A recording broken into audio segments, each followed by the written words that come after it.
Jeg vil gerne forklare om oprettelsen af de her kort, hvor de alle sammen bliver stylet på samme måde, men at billedet og teksten ændrer sig for hvert kort.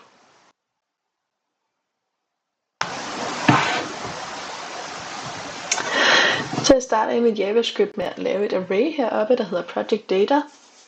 Og inde i det array er der de her forskellige objekter, som der har nogle properties. Altså de her, hvor først her, altså image, får en værdi, der er stien hen til det specifikke billede, som vi skal bruge på det her kart. Og så videre hernede af med de forskellige titler og subtitle, paragraphs og så videre. Bagefter laver jeg en funktion, der hedder add project card, og så får den nogle argumenter ind, der hedder root data. Det kan vi lige kigge på senere, hvor de to stammer fra. Så laver jeg en variabel, der hedder project card div, som går ind i DOM, og så siger vi create element og en div. Så den opretter altså en div inde i vores DOM. Bagefter så får den en class på hernede, der hedder project card, og det er så for, at vi kan gå ind i CSS'en og style på den div, vi opretter heroppe.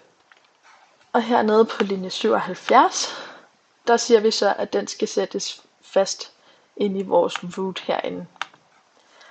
Fordi ellers så er den bare flyver lidt rundt ind i DOM. Så der siger vi, hvor skal den sættes fast hen. Og det her root og data, det kommer fra, når vi kalder vores funktion længere nede. Hvis jeg lige scroller ned en gang. Hernede, hvor vi kalder funktionen, så siger vi project div og project data. Så den rører altså ind. Den her rører ind der, hvor der står root.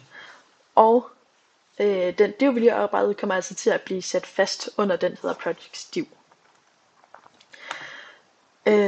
Og den her project div, det er så inde i vores HTML, hvor den bliver sat under det, der hedder projects.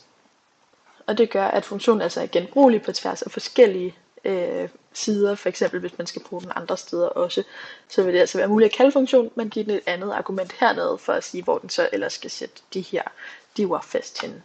Og på samme måde hernede af, så bliver der oprettet billeder, og så sagt, hvor skal de sidde fast, og der bliver oprettet de forskellige titler, og så videre på præcis samme måde. Så kommer vi herned til, hvor vi siger, hvis project div ikke er lige med null, så skal den køre det her loop hernede.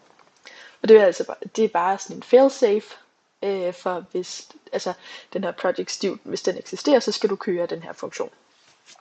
Altså så skal den køre loopet, som kører funktionen. Så kan vi gå ned i loopet hernede, som siger i er lige med 0. Og hvis i er mindre end project data.length, det er altså det array, vi lavede til at starte med. Hvis i er mindre end længden på det, så skal der lægges 1 til, efter den har kørt den hernede. Og den hernede, det er, at den kalder den funktion, vi lige har gået igennem. Med de her to argumenter hernede. Hvor at vi sætter project div, det er altså den der hedder root, så det er, hvor den skal sætte de her ting ind henne. Og så det andet argument her, det er, hvor den skal hente dataen fra. Og det var altså det array, vi lavede til at starte med, hvor den skal starte på plads i. Og plads i var jo netop det, vi havde sat lige med 0. Og så kører den ellers arrayet igennem trin for trin, og opretter alle de forskellige cards, der nu er inde i vores array.